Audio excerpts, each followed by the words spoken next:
I welcome into my gallery this evening the family and friends of the Honourable John Ruddock, including the Honourable Ross Cameron, the former federal member for Parramatta, the Honourable David Clark, former member of the Legislative Council, Mr Tim James, member for Willoughby, Ms Tanya Davies, member for Badgerys Creek, Mr Craig Kelly, former federal member for Hughes, Dr John Humphreys, founder of the Liberal Democratic Party, Mr Paul Barker, National President of the Liberal Democratic Party, Mr Robert Cribb, former President of the New South Wales Liberal Democratic Party, Mr Nathan Thomason, former President of the New South Wales Liberal Democratic Party, Mr Lyle Shelton, National Director of the Family First Party, Mr Michael O'Neill, Leader of the Informed Medical Options Party, and, most importantly, Mr Ruddock's family, Kelly, Daisy and Ruby Ruddock, and Tsai Shin Zhao. You are all most welcome.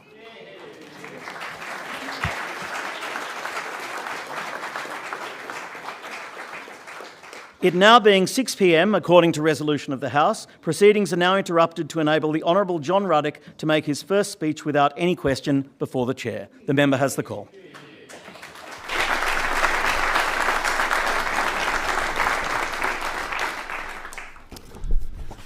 Mr President, there was another occasion I was to speak, and the strict convention then as now was that I be heard without interjection. That was my inaugural speech at the Young Liberal Council a few blocks from here in 1994. I think this was just before your time at that forum, Mr President, but despite being a newbie, I launched into the most bitterly contentious factional brawl of the day. That no interjection thing was wantonly discarded. Thus began 27 years of a highly dysfunctional relationship between the New South Wales Liberal Party and John Ruddock. Multiple candidacies for the Young Liberal presidency, multiple candidacies for state and federal party president, endless violation of that party's prohibition against speaking to the media, dozens of unsolicited emails to the entire membership about one righteous cause after another, multiple expulsion attempts, all deftly dodged, 2 constitutional reform battles that went on for years, climaxing in apparent triumph, only to see the factions soon devise ways to skirt the new rules. And to top it all off, Mr President, in 2018 I wrote a book explaining how everything the Liberal Party organisation was doing was completely wrong. But I do sincerely thank my colleagues here from my former party for their warm welcome to this place. There's no surer way to mend years of factional strife than quitting for good and joining a better party. I feel like Switzerland, peace with all. I first heard of the Liberal Democrats in 2012 when Clinton Mead, who's here tonight, was elected a mayor. I devoured their website and said, hallelujah. I was tempted to defect a few times, but didn't quite bite the bullet, still betting that the best bet for small government was reform of the Liberal Party. In mid-2021, that changed. State and federal Liberal governments did 4 things that made me throw in the towel. The first was the authoritarian COVID police state. All over a bad flu. Bad flus are bad. Bad flus happen from time to time. But we treated COVID as though it was Ebola. The COVID fatality rate in New South Wales was 0.13%, at the upper end of what we expect each winter, maybe a little bit more, but to call COVID a pandemic was an insult to pandemics. The average age of a COVID fatality in Australia is higher than the average life expectancy. The New South Wales government locked citizens in quarantine just for being near a COVID positive person. Many want to move on from COVID. I don't. Elements in the media tell us there is another pandemic around the corner. It'll be worse than COVID. I'm sceptical, but if true, surely we need a royal commission into the last time a pandemic was declared so we can learn. Sweden alone resisted the hysteria. Masks, lockdowns and vaccines were recommended, but not compelled. Sweden trusted its citizens. And Sweden has had Europe's lowest increase in excess deaths over the past 3 years.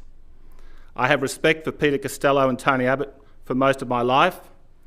Both have now spoken out forcefully about the COVID madness, but the Liberal Party's best only found the courage to do so after the crisis had passed.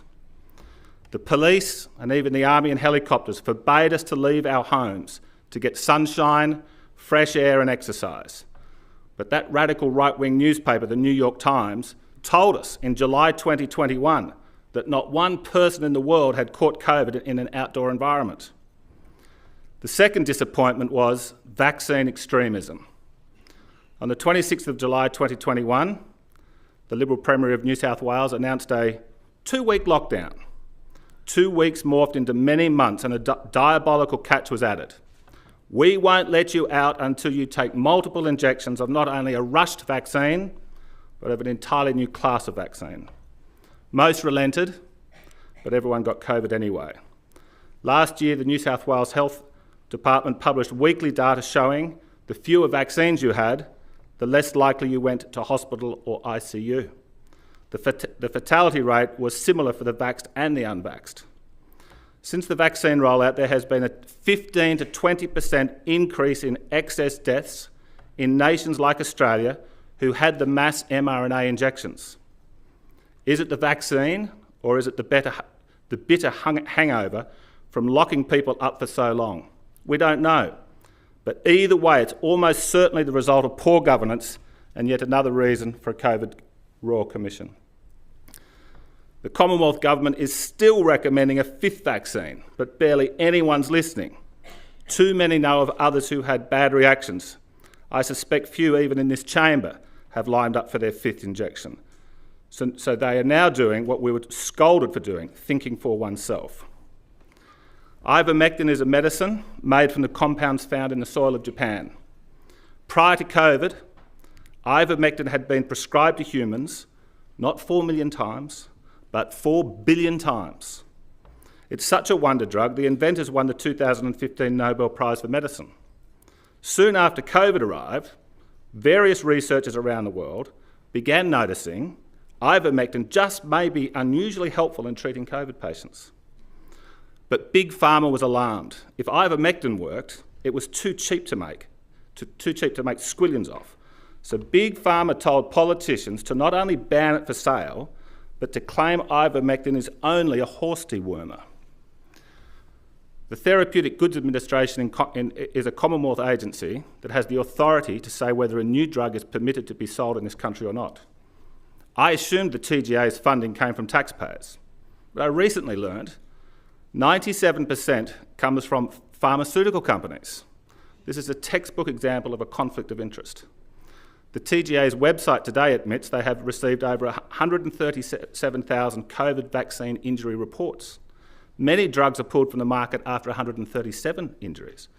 For any drug, the number of reported vaccine injuries is a fraction of the actual injuries. In the gallery today is Stephen McDonald, Director of the New South Wales Firefighters Alliance, who represents fireys who are still not able to work because of COVID vaccine mandates. Stephen Kelly and Roland Crystal are also here, both long-standing police officers sacked for not submitting to the Big Pharma state. I understand new police recruits are not asked about their vax status, but those stood down are not yet reinstated. John Larter is here too, a paramedic of 25 years, sacked for not taking the vaccine, and he represents many other paramedics. Tony Nikolic is also here.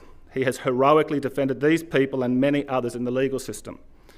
It's been a thankless task, but one day when the COVID fog has lifted, I'll nominate Mr Nikolic for an Order of Australia. I urge the Minns Sharp government to follow the lead of jurisdictions around the world and remove these pointless, cruel vaccines. My third disappointment with the Liberal Party was government debt. Historically, Liberal governments have generally had a good economic record, but the recent state and federal Liberal governments racked up eye-popping public debt which will weigh down New South Wales and the nation for years. When Labor handed over power in this state to the Coalition in 2011, they left a modest debt of $7 billion. The new government inherited a projected debt of $187 billion, and it's a similar story in Canberra. It's all appalling. And my fourth disappointment was that, despite most Liberal parliamentarians privately acknowledging a net zero carbon economy is a reckless folly, they capitulated anyway because the polls said to. Real leaders don't follow polls, they change them. But I must put on the record that with all these disappointments of my former party, the Labor opposition in most cases criticised the Coalition for not being more disappointing. Yes, I'm encouraged by the rhetoric of the new government around budget repair, but sorry, I'm sceptical. There have been very few Labor figures since 1901 who cut spending, deregulated industry and had a pro-free enterprise approach. But when they have done so, such as Bob Hawke, Paul Keating, Peter Walsh, Michael Costas and ALP-ish Joe Lyons, their governments enjoyed electoral success. So there's a free tip to the government. When I showed up at Liberal Democrat meetings, I found what I had always hoped to find in a political party. Libertarians are widely read, extremely diverse, big picture thinking, and passionate about a better future. Plus there's an oversupply of supreme intellectual know-alls who think nothing of having a 2-hour argument about whether Ayn Rand is better than Milton Friedman. Spoiler alert, she is. The Liberal Democrats are a libertarian party. We libertarians are plotting to take over the world so we can leave you all alone. Libertarianism can be summed up in 2 words: power corrupts. We believe in the inherent morality of capitalism, simply because it is what people will spontaneously do when left alone. The worst atrocities in history were not the result of drought, flood, pestilence or plague, but of big government throwing its weight around like an elephant stomping on ants. Scepticism of government doesn't make you a conspiracy theorist, it makes you a history buff. The relationship between the state and citizen is a yin and a yang. The bigger the state is, the more stunted citizen potential. The smaller the state, the more dynamic the citizens. Today's gold medalist in the Libertarian Olympics is Switzerland. Now, it's not a libertarian utopia, but for generations, the Swiss have enjoyed the least intrusion from government and thrived on all fronts. The Swiss economy is the second most deregulated in the world, behind Singapore, and has one of the highest per capita incomes in the world. Switzerland has the 4th lowest tax rates in the OECD. Free speech is constitutionally guaranteed. Unlike Australia, the Swiss is a true federation. Switzerland has a population similar to New South Wales, but power is devolved down to the 26 states, or what they call cantons. Most political power is held by the cantons, who experiment and learn from each other. Our state governments are largely welfare dependents of a central government far bigger than what the now forgotten but noble federation skeptics who dominated this chamber in the 1890s feared federation would lead to. Contentious laws in Switzerland are decided by citizens-initiated referendums. Now, we prefer citizen-initiated vetoes, but I'll leave that for an adjournment speech one day.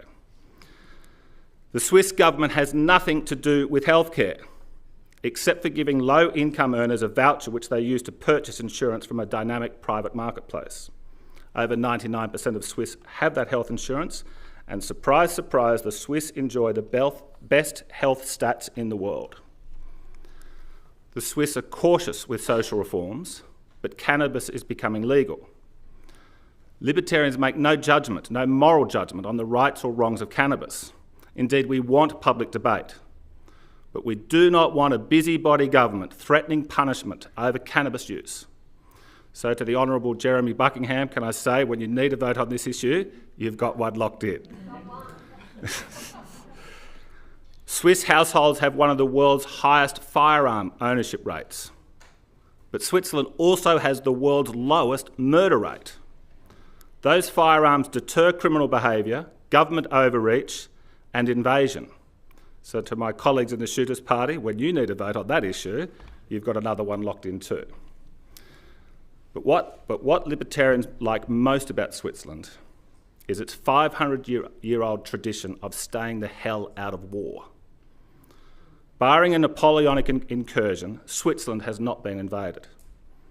When the armies of death marched across Europe during World War I, World War II and the Cold War, they didn't think to invade Switzerland. Ukraine's Vladimir Zelensky recently addressed the Swiss Parliament and demanded the Swiss renege on their ancient tradition and fund his side of the war. Half the Swiss Parliament walked out and rightly urged all sides in that conflict to agree to peace talks immediately. Perhaps Switzerland is so successful because it hasn't sent its finest young men out. It hasn't sent its finest young men out to get slaughtered every second generation. The Swiss are, however, stellar global citizens. In the 19th century, a Christian businessman from Geneva, Jean-Henri Dunant, was on his way to a meeting in Italy when he came across a horrific sight. 40,000 dead and wounded lay where a battle had just been fought. No one was providing any care. Dunant cancelled his travel and spent days doing all he could to alleviate suffering. Deeply disturbed, he returned home, called a meeting of other Christian businessmen, and gave the world the Red Cross, which today has 16 million volunteers. The Red Cross was not an initiative of the Swiss government, but of private individuals, and is the most successful charity in human history. Government programs come and go, but the Red Cross demonstrates the best of Christianity and the best of privately organised welfare. This is a state parliament, Mr. President, but please indulge me to make a point about a foreign policy matter that has the potential to cause catastrophe to New South Wales. Libertarians are concerned at the endless arms build-up in the Asia-Pacific. Our leaders tell us China is muscling up and expansionist. Chinese leaders tell their citizens the West is muscling up and expansionist. Both are correct. I fear a July 1914 succession of events that sees the Asia-Pacific stumble into a pointless war. With today's weapons and Asia's population, the death toll from such a war could exceed World War II. Assuming Australia wasn't reduced to rubble in the process, we'd be overwhelmed with millions of refugees. I am sympathetic to former Prime Minister Paul Keating's concerns about our monstrous spending on weapons that are not designed to defend, but to attack. The most dangerous person on earth, we are told, is Julian Assange. But if journalist Assange was free to publish his criticisms of the world's war machines, we would all be safer. #free Assange. The two American presidents in my lifetime, who the experts said would be the most dangerous on the world stage, were Ronald Reagan and Donald Trump. But both defied the foreign policy establishment and reached out to historic adversaries, became friends with once hostile leaders, and calmed geopolitical tension. Now, libertarians are not pacifists. When a delusional regime says they want world domination, like the Nazis, Imperial Japan, or the Soviet Union, then they obviously leave us no choice. But we agree with Winston Churchill, jaw is almost better than war. Australia is a proudly Western nation with Asia-Pacific geography. We are therefore best placed to lead the campaign to de-escalate superpower tension in the Asia-Pacific.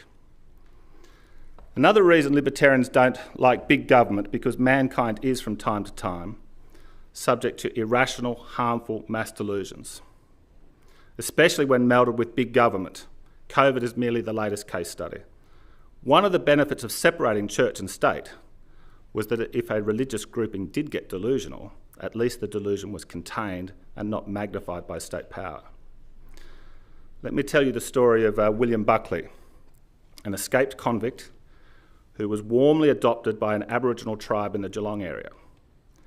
Buckley spent 32 years living in the Australian bush and then walked into the Port Phillip Bay colony in the 1830s. Buckley expected to be punished by the English for being an escapee, but the English were fascinated by his account and employed him to foster good relations with the Aboriginals.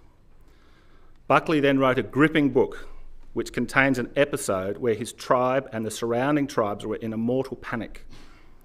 These tribes held the supernatural belief that the world was held up by a powerful man who used ropes to keep things in place at the end of the world. There was panic because the word had gotten around that the strong man was getting weary. And if every tribe didn't immediately send him all their food, tools and weapons, the world would definitely implode. Buckley's tribe and the others around furiously obeyed and handed over everything they had, and then raced atop a mountain, hoping it might provide some protection if the implosion came. Buckley wrote of this episode, "But who the old juggling, receiving thief was, I could never make out. However, it is only the same sort of robberies which was practiced in other countries of what is called Christendom." Buckley was correct. Mass delusions are a universal phenomenon. The pyramids of Egypt are impressive, but the pharaohs likely concocted an apocalyptic delusion to con countless poor souls to spend their lives in backbreaking work to build fancy graves. Half a millennia ago, the then all-powerful church convinced the peasants of Europe their relatives were suffering in hell. But if they handed over money to the church, then they'd get an escape pass. As soon as a coin in the coffer rings, a soul from purgatory springs. This indulgence scam went on for centuries. It was a powerful elite tricking and robbing the poor and laughing in luxury. Now, I know this is not the view of this chamber, but please hear me out, because occasionally minority positions are vindicated with time. Is the global warming orthodoxy yet another mass delusion turbocharged by big government? We're not allowed to question the global warming science, but if we can't question it, is it science or propaganda? Those who insist on questioning it are not just told they're wrong, they're heretics who must be punished. Since the 1980s, we have been bombarded with predictions around rising temperatures, rising oceans and shrinking ice caps. These predictions are not materialising. At most, it's a zigzagged 1 degree Celsius rise in 150 years. This is a remarkably stable era for temperature compared to the geological record. And every time there's a natural disaster, we're told, oh, this is proof of global warming. But in every case, a sober analysis reveals these calamities are in line with natural cycles. Surely if we're going to embark on re-engineering the world's energy supply, we should ask the hard questions. Why was global warming rebadged climate change? Is it because the warming didn't arrive? We were promised cheaper energy through privately funded renewable energy. But we have ever-soaring power prices despite endless government subsidies. That trend line is unending. Why are the promoters so hostile to nuclear energy when everybody agrees nuclear is the least carbon-emitting energy source? Is it because the promoters are not invested in nuclear? And should we listen to characters like Al Gore and Greta Thunberg, who have zero qualifications in this field? Gore has successfully cultivated an image. He is a Gandhi or a Mother Teresa-like figure. But over a decade, the New York Times speculated Gore was the world's first carbon billionaire. Gandhi and Mother Teresa, of course, led penniless lives. Are the carbon credit schemes the indulgences of our time? For 130 years, the Labor Party has strived to defend low-income earners, the battlers that today are struggling while making rich people richer. When it's pointed out that perhaps the science is not as settled as we are told, some get upset. But surely it would be a good thing if we weren't facing a global apocalypse, wouldn't it? It seems like some want to press ahead regardless of reality because it is in their commercial and political interests to do so. The 1960s saw the rise of a new movement, environmentalism. That once fringe movement has won the debate around a clean energy and protection for what is left of our natural world. I fear that good movement has been conflated with and hijacked by a money-making scheme called global warming. In 2009, I found myself not far from here in a reasonably friendly private debate with a high-profile climate change activist. In the middle of her berating my scepticism, she casually threw her cigarette butt on the street. It was a small incident, but revealed so much. The climate change movement has become disconnected from real-world environmentalism.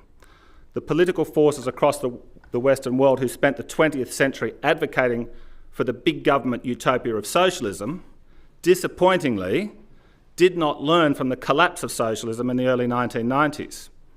And overnight, morphed into, let's now have a big, powerful government to save us all from global warming.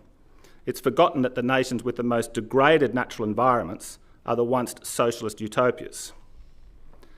My preference would have been for environmentalism to have branched out into advocating for animal welfare and the protection of endangered species and native forests. But there's little money to be made in those noble causes. Human domination of the planet is on balance a good thing. We're the only species smart enough to protect all life from asteroid impacts, etc. But that said, we have established safe domains for our families now, so we do have a moral obligation to protect the remaining species and untouched pockets of nature. When I fly interstate, I insist on a window seat. I see endless productive farms that sustain us all. I see some untouched native forests and bush, and I want my descendants for the next millennia to enjoy and learn from those sacred places. Okay, Mr. President, we're into the final stretch, and yes, I've saved the best for last.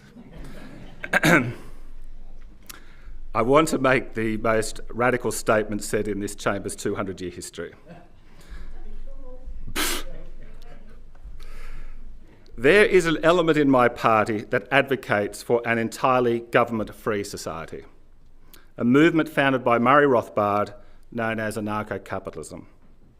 It could also be called libertarianism on steroids. Anarcho-capitalists believe the best use of this beautiful chamber is as a museum, privately owned, of course.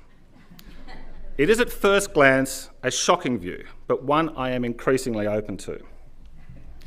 Would a government-free society based on voluntary interaction be more humane, safer, vibrant, diverse and successful?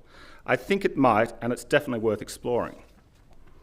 Anarcho-capitalists are not revolutionaries. They certainly don't want social chaos. Even when my party wins towering majorities at the 2027 state election, government would be something that would be steadily phased out over decades and with democratic consent.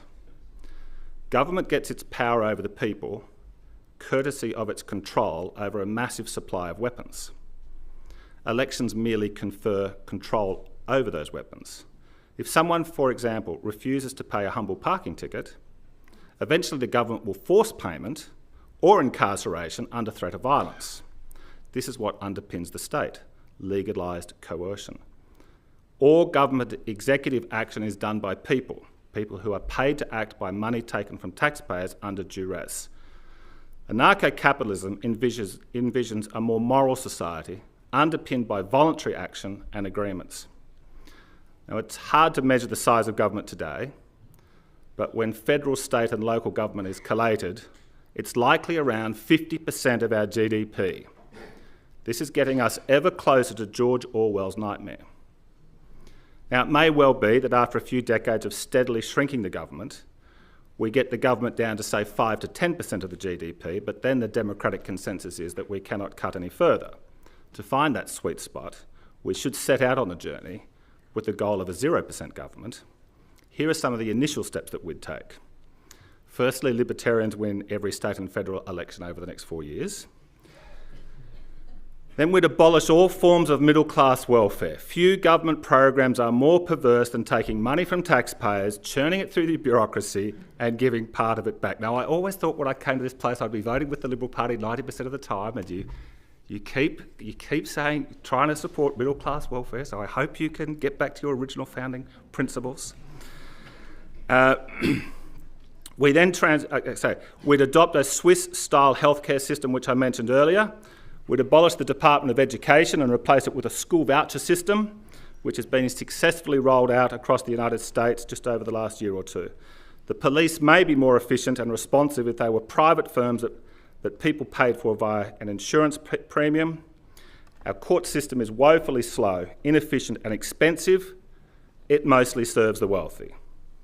But what if those entering a contract agree to what private court has jurisdiction to settle dispute? Private courts would compete for business by building a reputation for wise, impartial judgment and efficiency. But how would the poor be cared for? The current big government welfare programs do not have a great record in lifting the poor out of poverty. Anarcho-capitalism would result in most people being significantly wealthier. Good people would come together, pool resources and employ talented staff whose objective is not to tick a bureaucratic box, but to genuinely get people back on their productive feet. It may even be possible to have a sufficient defence capacity organised via voluntary contributions and private businesses, but that's obviously questionable. What's not questionable is the superiority of innovative and efficient Uber over heavily regulated taxis.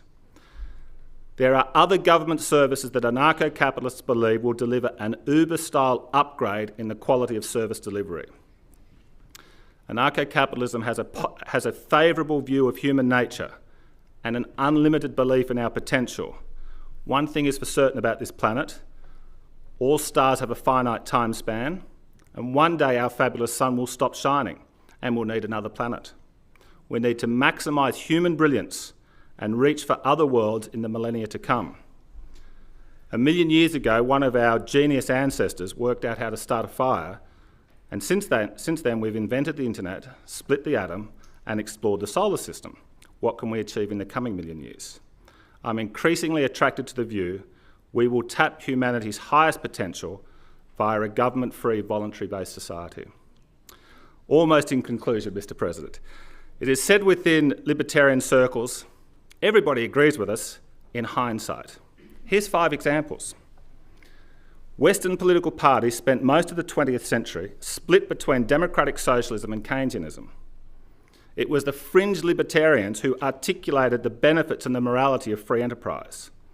Socialism in its various forms killed 100 million people in the 20th century, and Keynesianism gave us stagnation.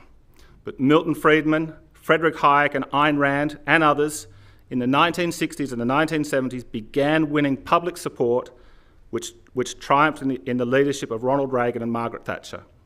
Between 1979 and the 2009 subprime crisis, free enterprise dominated the world's economics debate, and it lifted billions out of poverty. 2, libertarians make no judgment on gay marriage, but we campaigned in favour of marriage freedom when Barack Obama and Julia Gillard were publicly opposed. 3, now I was initially wrong on this one, but the libertarians were against this century's catastrophic Middle Eastern wars of choice. 4, we were against taxpayers recklessly bailing out banks in the subprime crisis and lumping us all around the world with debt which has only ratcheted it up since. And 5, we're instinctively on the side of minorities being bullied by the state and popular culture.